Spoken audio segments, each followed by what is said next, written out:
obviously, no Spurs fans are confident about Spurs progressing into maybe the final of the. Do you want to make a bit more noise in the League Cup? What's the furthest you both ever got in the League Cup? What's yours, Benny? We spoke about it. Oh yeah, you got to beat on the final. My mistake. What's yours? Won. You won it. Oh no, you lost against Birmingham. You won it. You won the League Cup. I've lost in 2 finals. Have you? Who beat you in the other one? Man City, man. They went on a mad run, didn't they? Like 4 years in a row. How do you? I'll ask both of you this. I'll start with you, Jake. How do you view the League Cup now? Because when I was growing up, the League Cup and the FA Cup were very similar, and now I think there's a big divide, and even there's a lot of a lack of respect for the FA Cup, and even more so, sadly, for the League Cup. How do you see them now? Well, the big teams now, they take it serious, don't they? I think they take it seriously when they get to the semis, or even the quarters. Yeah, when there's depends who you're playing. Okay, yeah, that's a good point. But I loved it. It was so good. It gave me my debut when I was 16. Who was that against? Tell me how that happened. That was against Sheffield United. Okay, where was it at? Emirates. Right. How did you find out? You get a phone call, or text, or you in the gaffer's office? No, Wenger was always known for like the early rounds of that competition, like giving the kids a chance. And I'd been involved a bit in the Premier League, like around the squads on the bench. So I thought I might play. And then the day before we done the team, and yeah, I was in it. And how did you feel? Did you sleep that night? I was calm. You okay? I scored. Oh, did you really? Didn't score many, but scored that many. When you were a sort of known player in the Arsenal team, you had a number 10 shirt, right? Yes. How did that come about? Did you just given it, or you wanted it? You requested it? What happened? No, I asked for it. It was who had it before you? Was it Bergkamp? Was it? No, it was Van Persie. Van Persie had it before you. And there was rumours. It was awkward actually because there was rumours about him leaving for United, and I didn't know what was happening. I didn't know what was going on, but I went to see the manager and said, "Look, I'm not sure what's happening with Robin." I said, "I don't really want to know. That's not why I'm coming here. But if he does go, can I have number 10?" He went, "Yeah, of course." Okay.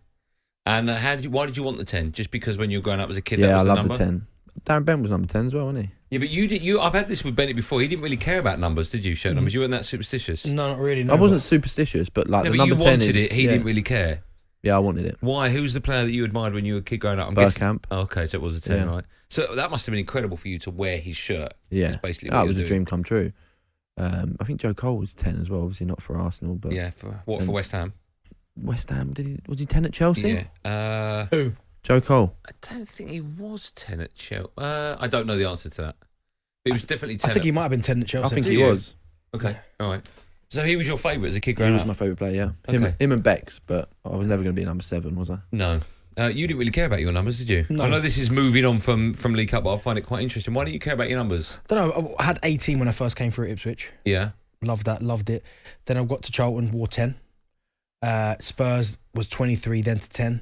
Sunderland was 11. But if you didn't care about it, why did you go from 23 to 10? Because I just didn't like how the first season went, wearing 23. Oh, really? So So were it quite was superstitious. Yeah. No, but that was a superstitious instant. What does that even mean? That was like an instant where I just didn't like the 23 on the back, so I took it off. Right, but 23, you're a big basketball fan, aren't you? Yeah, Michael Jordan. That's quite a big number. Yeah, so no, I didn't want it. Why? That's incredible, because Beck saw that when he went to Real Madrid. Yeah, he did, yeah. But no, I just didn't want it, so I then took 10. All right. But then 11 I loved 11 as well. Why? Why do you love 11? Just because it was a really good season for me. 11's quite, I told you already, in my family, 11. Oh, you No, I told you all that, didn't I? So. Do you have anything in your house that's 10? I know a lot of footballers take My the son's 10. No, I mean, like, for argument's sake, like, you know, if you were looking at two houses and one was number 10, would you go for that one? Is 10 prominent in your life now, or is it completely irrelevant? No. It's not at all. Are you are you superstitious? Suspicious of you. Are you superstitious at all? Nah, not really. Because I do find it. There was Paul Lynch used to famously come out of the tunnel without his No top shirt on. on. No shirt on. What? Some You players. couldn't do it anymore. You get booked. No, but he used to, when he got to, like, just outside the tunnel, he'd then put it on. Yeah, he put it on in the tunnel. Some players always put on like the right sock or some. You know, there's so many superstitions out there. I do find them fascinating. What about boots that you used to wear? Did you used to have the same pair of boots? See, you know, for I every wasn't game? superstitious about boots, but I remember this one particular season for Sunderland with the balls flying in the net, the Umbros. I just kept wearing them, and to the point there was a hole in the bottom, but I refused to change the boots because the ball was just flying in the net. Right. Would you wear them in training as well? Or just Training, everything. Really? Did you get?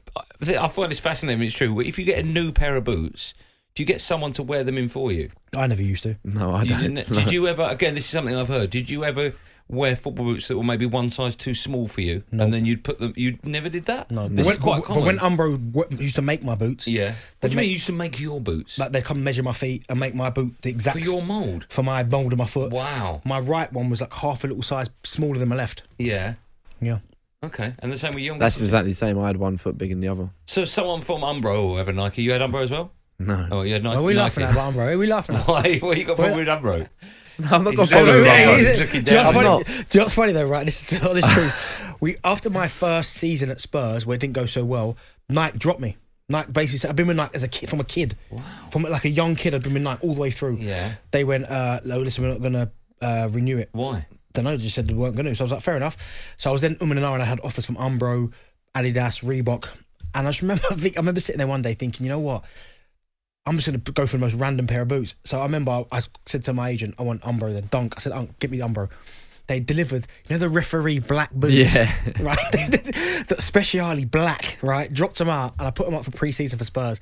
I remember the boys were absolutely hammering me. Jermaine Genius, was the phone there at the time? The phone not been there, but I know JJ was on my case. Aaron Lennon, these guys were on my case about these black referee boots. But why would they done that? Why not sent you proper football boots? No, but they had. But that's what all they had in the line was a black Umbro. But Didn't Nike own Umbro? but that happened later. So I think, you know what?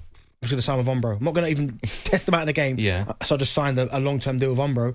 And then obviously Nike then took over Umbro and they started to make the boots a little bit more, bit of colour. And do they then sit down with you, these representatives of Nike, Umbro or whatever, and ask you what you want in your boot? The style, the colour, anything like that? Well, I had at one stage, like they did like a kind of special edition Umbro. I made it purple and yellow.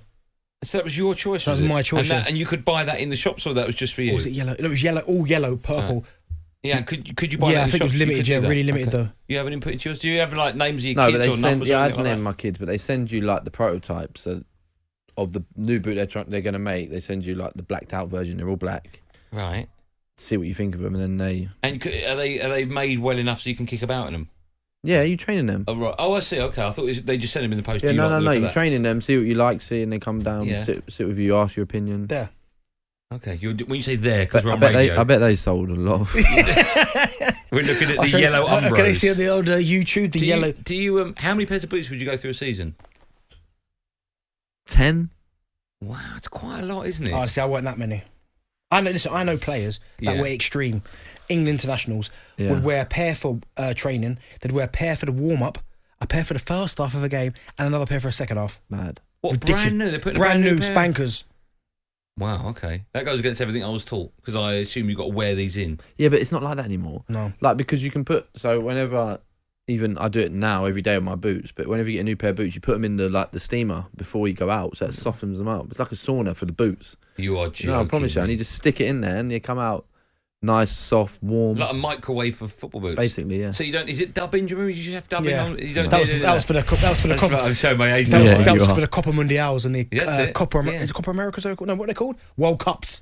Yeah, World Cup and and the I Mundials. had the Nike, is it Tiempo? Yeah, Yeah, one of I the had best them. boots ever. I had them as well, yeah. I look good in You them. played. I can't imagine you playing. I'm a good player. You're not. What position did you play? Like right wing. But let's get What do you Cundy. mean, like right wing? Like Bex.